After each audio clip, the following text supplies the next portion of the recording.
In this episode, we talk about what to do when you don't have support.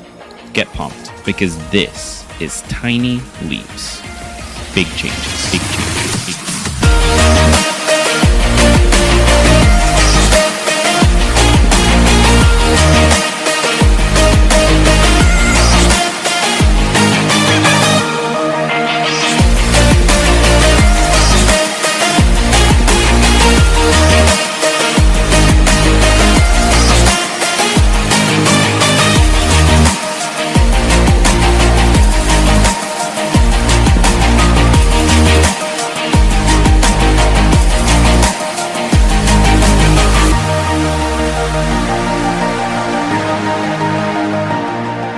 Welcome to another episode of Tiny Leaps, Big Changes, where I share simple strategies you can use to get more out of your life. My name is Greg Clunis, and in this episode, I want to talk to you about what to do when you don't have support, when you feel like the people around you do not support you in your goals. This is something that I've definitely discussed in the past, maybe in the first 100 episodes of the show, but it is such an important topic that I wanted to make sure I touched on it again and introduce some new ideas that maybe I didn't touch on in the last episode about this topic. So I hope that this is something you end up finding valuable. If you do, as always, I want this to be a conversation. So reach out to me on Instagram at Greg Clunis, GreggClunis.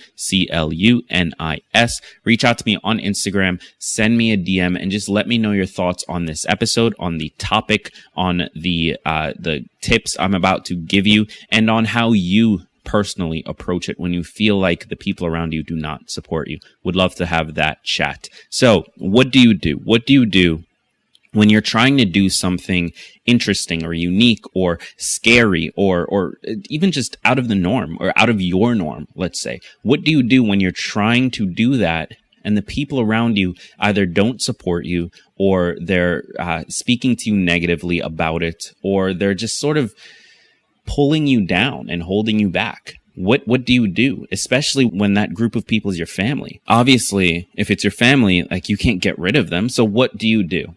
Well, the first piece of advice I have, this is something I've personally done a lot of, is just to work harder.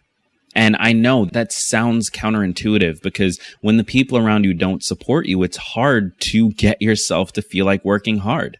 It's difficult to get yourself to put in that work, but it's necessary. I find one of the only things that allows me to push forward when I'm in that slump and no one around me supporting me is to just put my head down and grind it out. And this will have the added benefit of showing results, which once you start to get results, you start to convince the people around you that, hey, this is a real thing. This is possible. This is something I want to do, and I'm good at it, and I am doing it.